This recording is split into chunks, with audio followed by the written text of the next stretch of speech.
네, 오늘 2부 들어가도록 하겠습니다. 2부의 대주제는 인격 형식, 그리고 오늘 읽는 6장은 기독교 철학적 인간학을 향해 라는 제목입니다. 오늘 아침 기도하며 많은 또 묵상거리가 생겼는데요. 주님께서 우리에게 순간순간 주시는 그 선한 씨앗들, 그 씨앗들이 옳게 자라나고 햇빛을 받아서 마르지 않고 건강하게 싱싱하게 자라날 수 있도록 그 선의 씨앗을 주님께서 보호해 주소서. 주님 합당한 열매 맺어서 주님께 찬미 영광 될 수 있도록 저를 지켜주시고 모든 오해와 또 모든 편견된 시선 안에서 저를 비롯하여 우리 형제 자매님들이 가지고 있는 모든 편견 그 안에서 우리가 굳건히 하느님을 향해 찾아갈 수 있고 걸어갈 수 있는 그 용기, 지혜, 결국 모든 진리가 우리를 자유케 한다는 그 믿음으로 걸어갈 수 있도록 해주소서. 이 또한 지나갈 것이고 또 저의 부족한 것은 주님께서 다 채워줄 것이니 아무 걱정하지 않습니다. 아무 걱정하지 않겠습니다. 주님, 우리 안에 있는 선의 씨앗을 옳게 키워가게 해주시고 또 옳게 바라볼 수 있는 그런 은총 내려주소서. 이 모든 기도 우리 주 예수 그리스도를 통하여 비나이다. 아멘. 인격 형식이란 사람을 언약 관계 속에서 근원적 정체성이 성취되는 대체할 수 없는 인격체로 인식하고 소중히 여기는 형식을 의미한다. 다시 읽을게요. 인격 형식이란 사람을 언약 관계 속에서 근원적 정체성이 성취되는 대체할 수 없는 인격체로 인식하고 소중히 여기는 형식을 의미한다. 언약적 관계는 스스로 자신에 대해 반성할 수 있고 자신을 제어할 수 있는 자유로운 존재들 사이에 맺어지는 자신을 내어줄 수 있는 상호 인격적 관계다.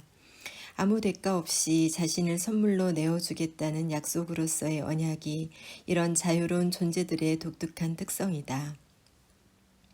다양한 철학자와 종교 사상가들이 인간의식의 이런 형식을 강조해왔다. 그러나 궁극적으로 나는 예수 그리스도 안에 드러난 인격 형식의 가장 온전한 계시에 의존하고자 한다. 역사, 전통, 성경, 신자들의 공동체적 삶, 인격적 경험 속에서 만난 그분께 의지할 것이다. 그분께 기대는 것은 신앙의 행위다. 이것은 곧 논리적 혹은 역사적 필연성과 전혀 무관한 자유로운 인간의 행위이자 다른 인격체와의 만남이라는 확실성에 기초해 있으면서도 동시에 불안과 위험을 수반하는 행위다. 다른 사람이나 나에 대한 그 사람의 사랑을 믿는다고 말하는 것처럼 그분을 믿는다. 그러나 내 믿음의 내용은 그분이 참 하느님과 참 사람이란 어떤 것인지를 온전히 계시하셨다는 것이다. 예수 그리스도는 하나의 총체성으로 이해해야만 한다. 그분을 고립된 개인적 경험의 조합이나 교회 안에서만 구현된 것이나 단순한 도덕적 가르침으로 그저 믿음의 공동체 속에서 실현된 역사적 실체로 이해해서는 안 된다. 다시요. 예수 그리스도는 하나의 총체성으로 이해해야만 한다. 그분을 고립된 개인적 경험의 조합이나 교회 안에서만 구현된 것이나 단순한 도덕적 가르침으로 그저 믿음의 공동체 속에서 실현된 역사적 실체로 이해해서는 안 된다.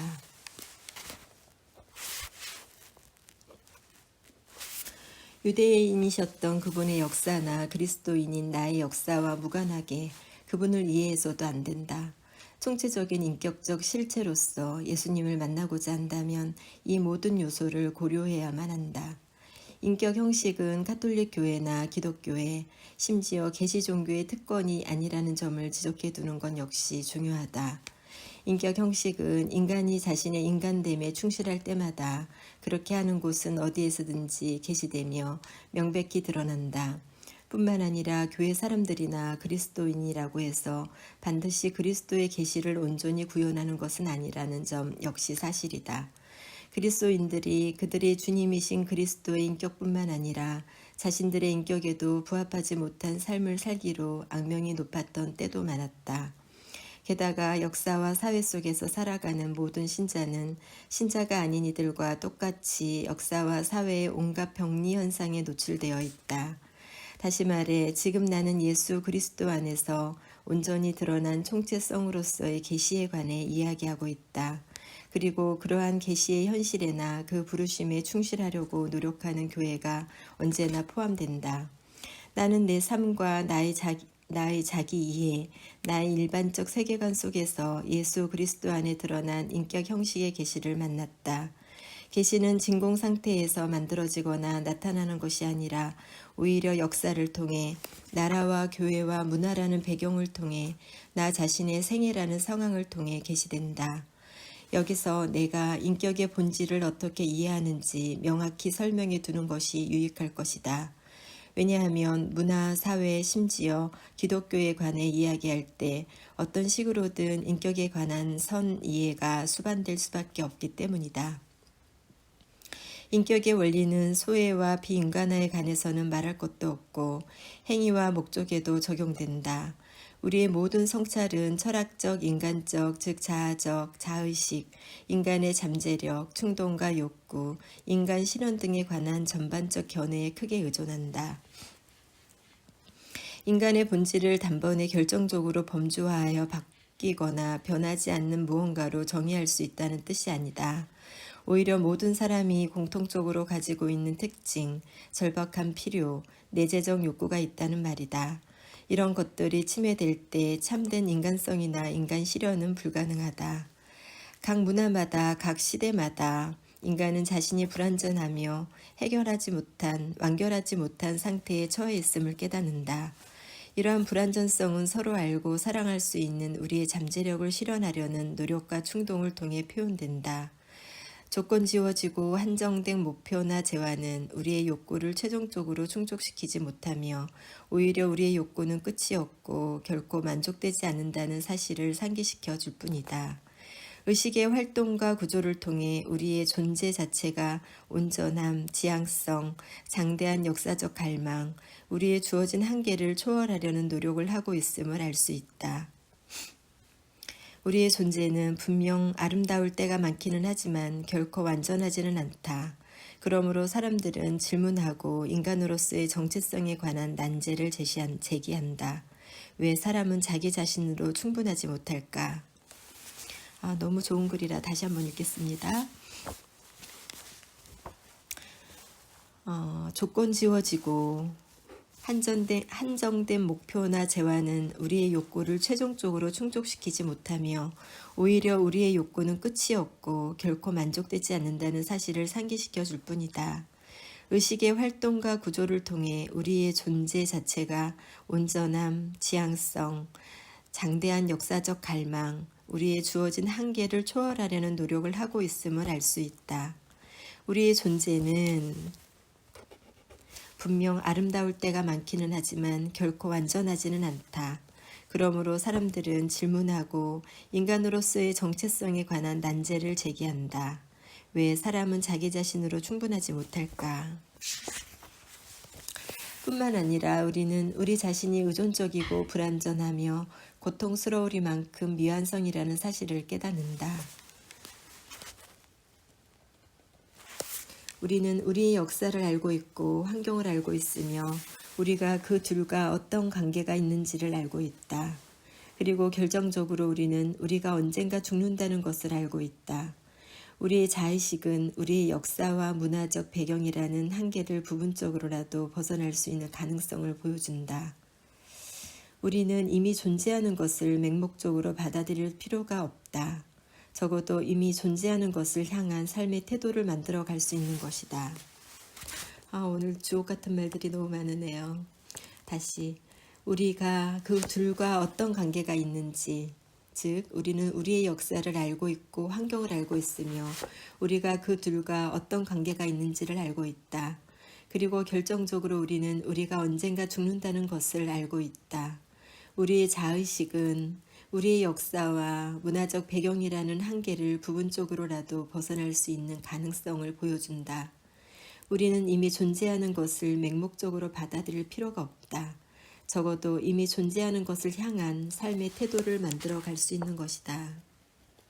적어도 이미 존재하는 것을 향한 삶의 태도를 만들어 갈 수 있는 것이다.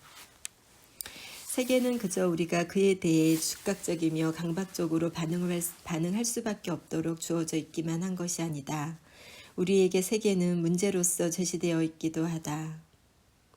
그러므로 다시 한번 세계가 우리에게 하나의 문제가 될 때 우리의 육체적 존재론적 불완전성은 완결되지 않은 인지적 형태, 즉 질문으로 표현된다. 질문은 경의의 표출이다. 사람들은 서로 간의 관계에 있어 자신이 어떤 존재인가에 관해 물을 뿐만 아니라 무엇을 해야 하는가, 자신이 어떤 존재가 될 수 있는가, 어떤 것을 바랄 수 있는가에 관해서도 묻는다. 그렇게 함으로써 도덕적, 종교적 영역과 가치 판단의 영역이 인간의 경험 세계 안으로 들어오게 된다. 각 사람의 삶은 자신의 유한성을 드러내고 확증하는 생명의 선언을 구현한다. 이 생명의 선언은 문화와 역사의 구조 안에서 그 구조를 통해 분명히 드러난다. 그 결과 미래를 향해 의식적으로 열려있고 필요를 넘어서는 가능성을 인식하고 있으며 즉각적인 것을 넘어서는 실체를 스스로 지각하고 있는 존재로서 사람은 그저 문제에 그치지 않는다. 가브리엘 마르셀이 말했듯이 우리는 신비다. 그러나 인간의 현실이라는 신비 안에는 심오한 모호함과 모순이 존재한다. 그 신비는 우리의 성취와 철저한 감각의 부재를 동시에 드러내는 불완전성 안에 숨어 있다. 여러 가지 점에서 이미 존재하지만 고통스럽게도 아직 존재하지 않는 삶의 본질을 통해 이러한 모호함을 발견할 수 있다. 그것은 그 자체로서 우리의 존재이기도 한 물음에 뿌리를 내리고 있다. 그것은 우리의 중심을 넘어 외부로 뻗어가려 하는 우리의 자의식이다. 우리의 중심을 넘어 외부로 뻗어가려 하는 우리의 자의식이다. 자기 중심성으로는 결코 충분하지 않기 때문이다. 자기 중심성으로는 결코 충분하지 않기 때문이다. 다시 말해 우리는 우리 자신이 의존적이며 미완성인 존재이면서도 개인적으로 그리고 다른 이들과 더불어 자기 규정적인 생의 헌신을 형성해가는 놀라울 정도로 어렵고도 돌이킬 수 없는 일을 행하고 있음을 알고 있다. 불행히도 자신의 불완전함과 의존성을 깨닫게 될 때 우리는 우리 인격의 연약함으로부터 도피함으로써 든든한 토대를 찾으려 하고 우리 자신을 완성하고 채우려 한다. 불행히도 자신의 불안정함과 의존성을 깨닫게 될 때 우리는 우리 인격의 연약함으로부터 도피함으로써 든든한 토대를 찾으려 하고 우리 자신을 완성하고 채우려 한다. 우리는 알고 이해하고자 하는 욕구가 병리적으로 전도된 위협과 지배라는 감언이설에 굴복한다.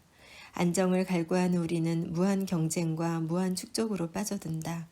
그러나 이것은 우리의 정서적 잠재력이 병리적으로 전도된 것일 뿐이다. 우리는 충분히 많이 소비하고 모으고 생산하면 인간으로서 감내해야만 하는 위험, 곧 신뢰와 친밀함이라는 위험을 제거할 수 있으리라 생각한다. 그러나 오히려 폭력에 도취된 폐쇄적이고 단세포적인 세계의 공허함을 맛보게 될 뿐이다. 마지막으로 우리는 자신의 절망적 미완결성을 당당히 마주하기를 거부한 채 도피하려 한다. 노예 상태가 자유보다 덜 끔찍하고 훨씬 더 안전해 보이기 때문이다. 이 모든 현상은 기만적인 방법이 자기 정당화일 뿐이다. 이런 식으로 우리는 인간으로서 우리가 처한 조건을 거부하며 우리의 무시무시한 유한성을 부인하고 죽음을 마주할 수 있는 자유를 회피한다. 자유롭게 알고 사랑할 수 있는 영광을 거부하고 죽음뿐 아니라 삶 자체도 회피함으로써 참된 우리가 되기를 거부한다. 이렇게 각 사람은 자기를 부정하는 능력을 키운다. 자유롭게 알고 사랑할 수 있는 영광을 거부하고 죽음뿐 아니라 삶 자체도 회피함으로써 참된 우리가 되기를 거부한다.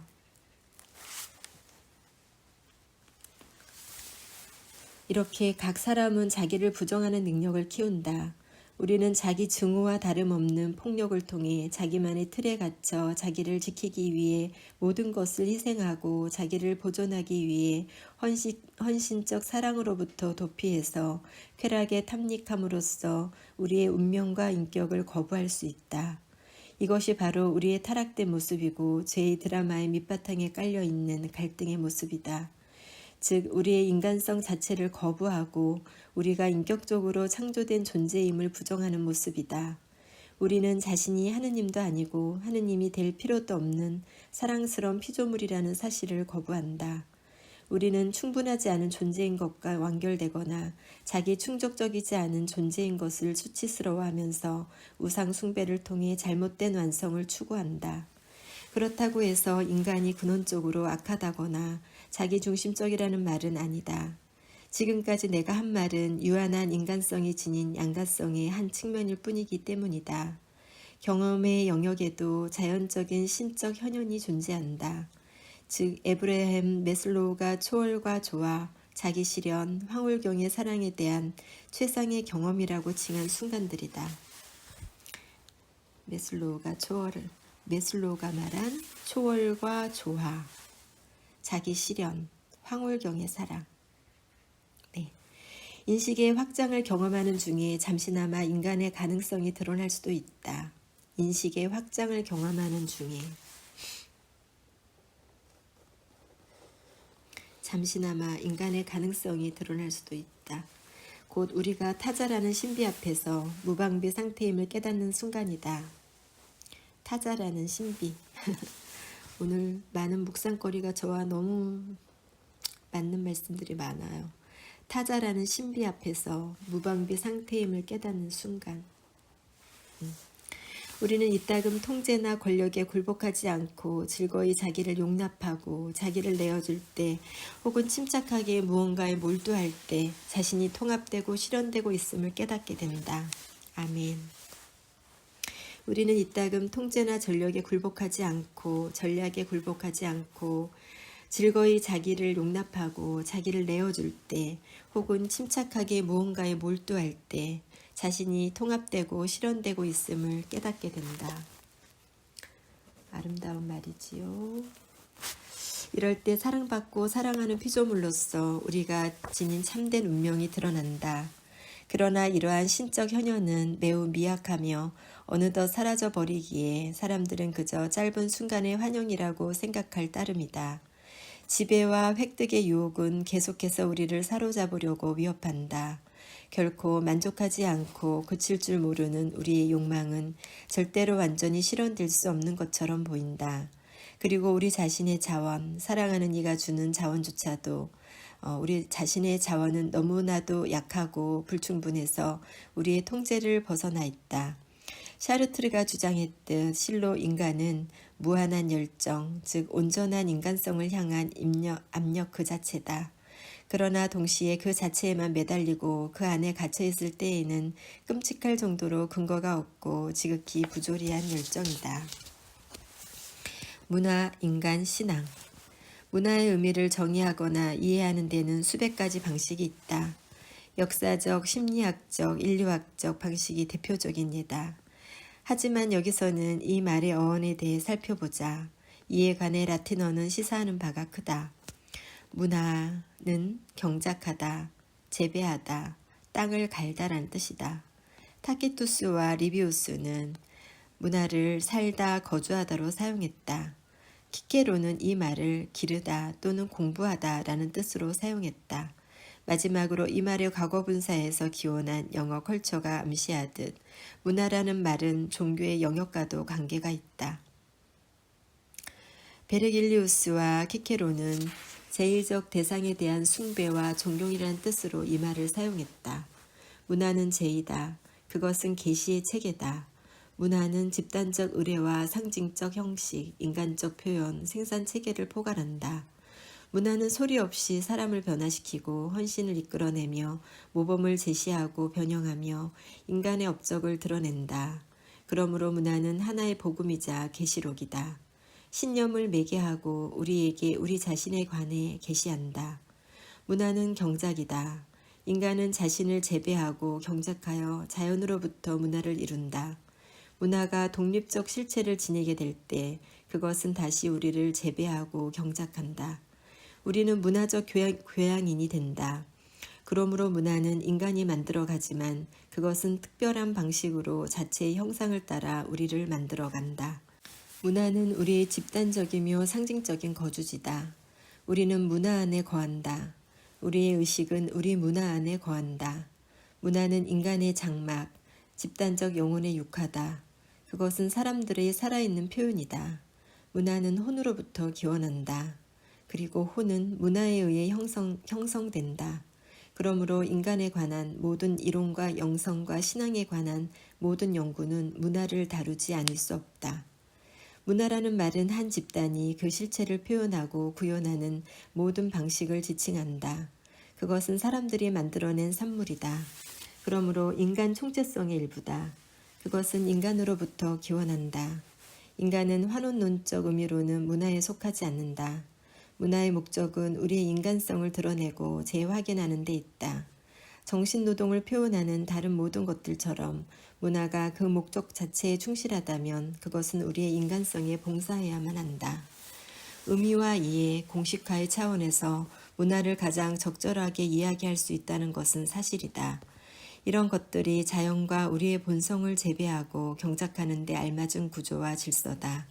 그러나 문화에 관한 우리의 이해는 이런 범주 너머로 확장되어야만 한다. 경제체제, 정치체제, 각종 생산관계, 권력관계의 망, 이 모든 것을 문화적 실제의 일부로 간주할 수 있다.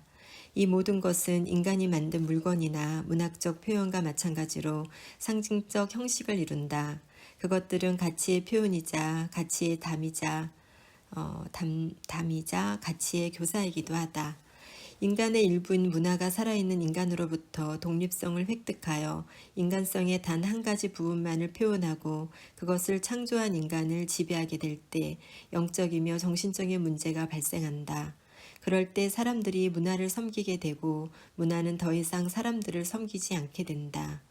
궁극적 의미, 중요성, 목적, 성취와 같은 범주가 인간의 필요나 인간의 목적 혹은 하느님의 계시가 아니라 문화적 표현의 한 형태에 의해 규정될 때 종교적이며 신앙적인 문제가 발생한다. 의미의 단 한 부분만을 대변하는 파편화된 관점에 의해서가 아니라 인간과 인간의 잠재력의 관점에서 문화를 점검하고 비판해야 한다는 사실은 중요하다. 인간이 자신의 삶과 노동의 상황을 점검하고자 할 때 인간의 전반적 필요에 대한 표현이자 반응으로서의 문화의 진정성과 인간성과 영성을 가늠해 보는 것은 유익하다. 인간의 본질적 정체성과 필요와 능력은 인간 상호 간의 소통을 도와주고 인간관계를 뒷받침하며 강화시키는 문화를 요청한다. 그러므로 문화라는 말의 어원학적 성찰에 관해 이런 결론을 내릴 수 있다. 소의 문화는 차가운 인공물로서 인간의 상상력이라는 새로움은 엄격하게 수치화된다. 그런 문화는 성취를 향한 인간의 소망, 권리, 가치를 파괴할 뿐이다. 그것은 낯선 집이다. 인간이 아니라 파편적 형태를 띤 인간의 삶 일부를 보호하는 집이다. 이런 의미에서 문화는 가르치지 않는다. 그저 선동할 뿐이다. 그런 문화는 성스러운 인간의 표현물이 아니다. 그것은 우상 숭배일 따름이다. 그 조작된 형상을 따라 인간은 재창조되고 축소된다. 참으로 인간적인 문화는 인간의 자기 표현을 통해 역사를 경작하는 문화다. 그 문화는 인간의 영혼이 거하는 친근하며 상징적인 초소이며 새로운 세대는 그것에 의해 억압받기보다 교육된다. 마침내 그 문화는 시간 안에 드러난 성령의 일반 계시로서 거룩하다. 우리 인간의 현실에 초점을 맞추는 것도 가능하다. 이것은 우리 존재의 본실에 속하는 사실로 어떤 문화 속에서도 발견할 수 있는 인류의 잠재력이며 우리를 인간이 아닌 존재와 구별시켜주는 사실이다. 이것은 우리가 인간이란 이유로 부여받은 현실이다. 그것은 창조된 것이지만 문화에 의해서 창조되지는 않았다. 그것은 문화를 초월하며 어떤 특정한 문화로 환원될 수 없다. 그것은 알고 사랑할 수 있는 독특한 방식의 뿌리를 둔 우리의 정체성, 곧 인간성이다. 우리 인간 현실의 표현에 관해서도 이야기해 볼 수 있다. 이것은 우리가 다른 역사적 공간적 차원에서 우리의 인간됨을 구현하는 방식이다. 이것은 적극적 행위다. 우리가 매우 다양한 형식으로 우리 자신을 표현하고 재생산하는 방식이다. 이것이 문화다. 신앙에 관해 말할 때 적어도 두 가지를 뜻할 수 있다. 첫째, 신앙은 역사 속에서 이루어지는 인간의 행위다. 둘째, 인간은 인간의 자유, 헌신, 언약을 실천하는 행동이다. 첫째, 신앙은 역사 속에서 이루어지는 인간의 행위다. 그것은 인간의 자유, 헌신, 언약을 실천하는 행동이다. 이 행위와 이런 행위를 할 수 있는 능력은 비록 문화 속에서 표현되고 구체화되지만 문화에 의해 우리에게 주어지지 않는다. 둘째, 믿음의 특정한 내용이라는 뜻으로 신앙이라는 말을 사용할 수도 있다. 이건 역시 양면적인 실체를 지닌다. 이런 의미에서의 신앙은 인간으로서 우리의 정체성, 우리의 목적, 우리의 의미, 우리의 성취에 관한 믿음이다. 이것은 우리에게 주어지고 계시된다. 그것의 내용을 만드는 것은 우리가 아니다. 우리는 그저 받아들일 뿐이다.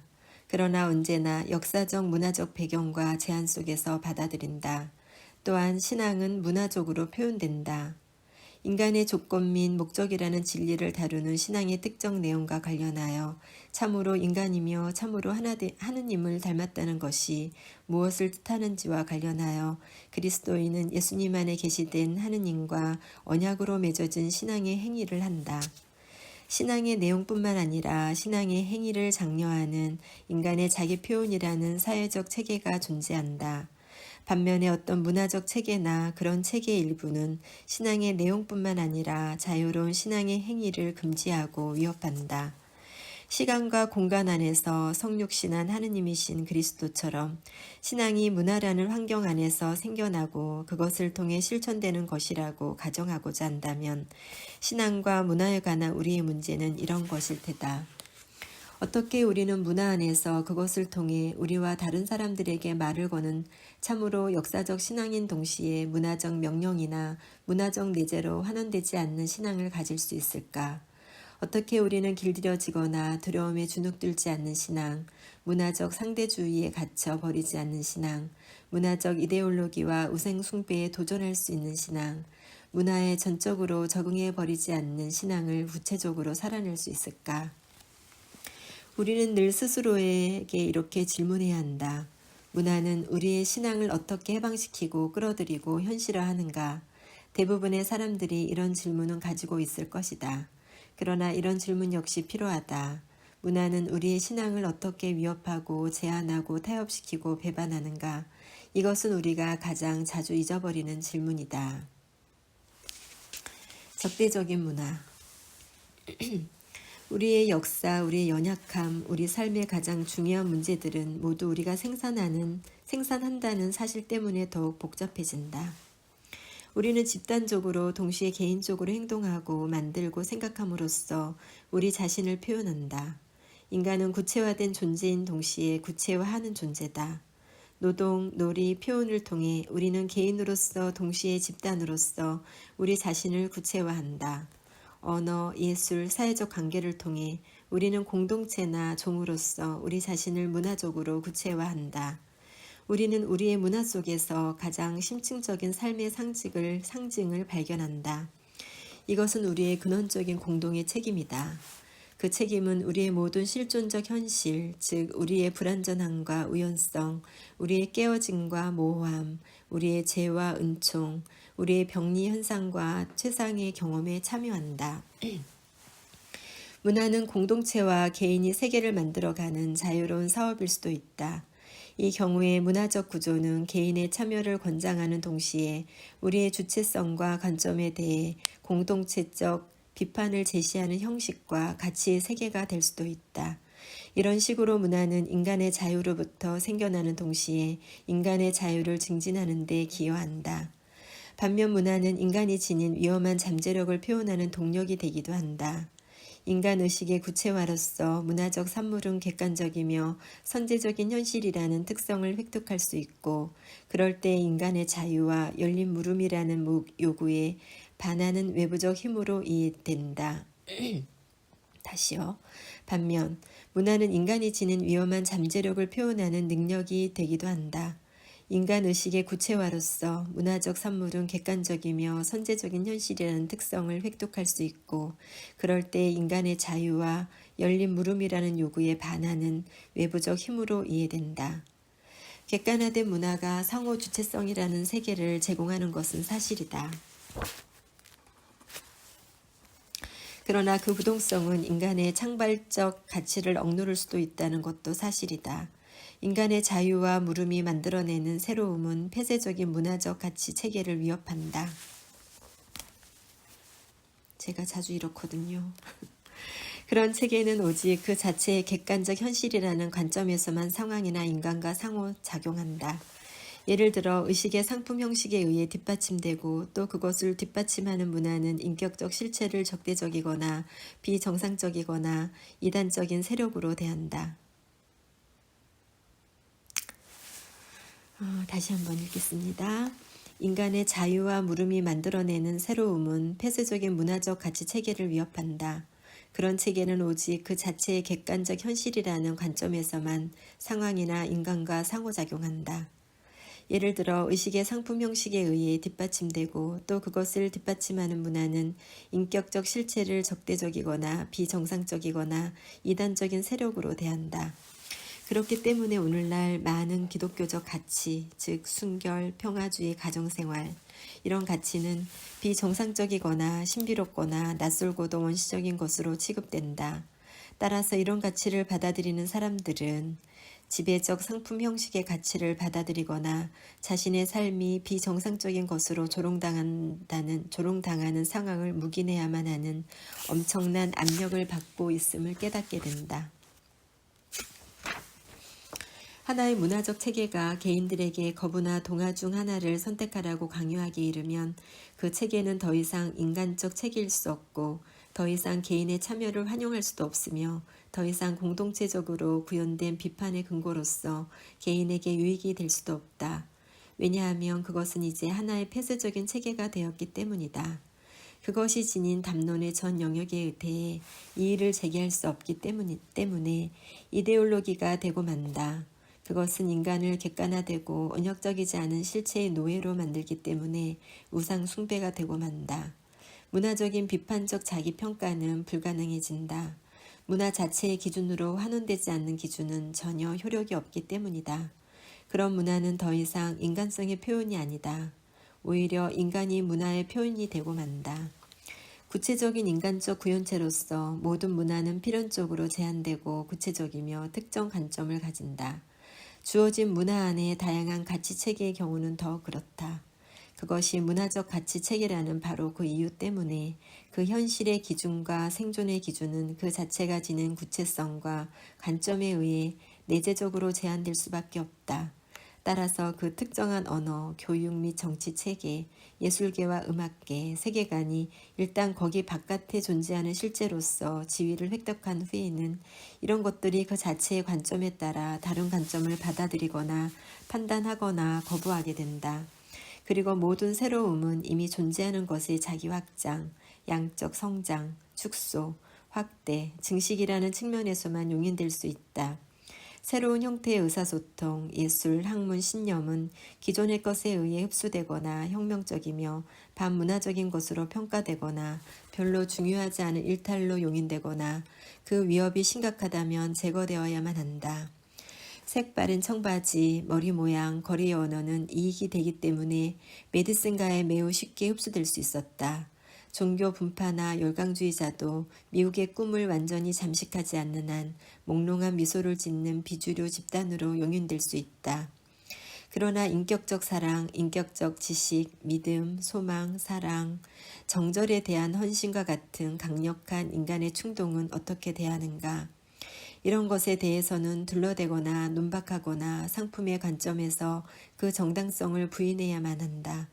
이 책의 일부에서는 이렇게 부인하려고 노력하는 모습들에 대해 살펴보았다. 상품 형식과 같은 단일한 세계관에 의해 뒷받침되는 문화는 암과 사랑에 관한 병리 현상을 오히려 심화시키는 데는 특히나 능숙하다. 사람들이 자신의 완결되지 않은 자유라는 조건이 가지고 있는 불안정으로부터 시선을 딴 곳으로 돌리게 만드는 것이 우상 숭배와 이데올로기의 본질이다. 상품 형식 이데올로기는 굳어지는 경향이 있다.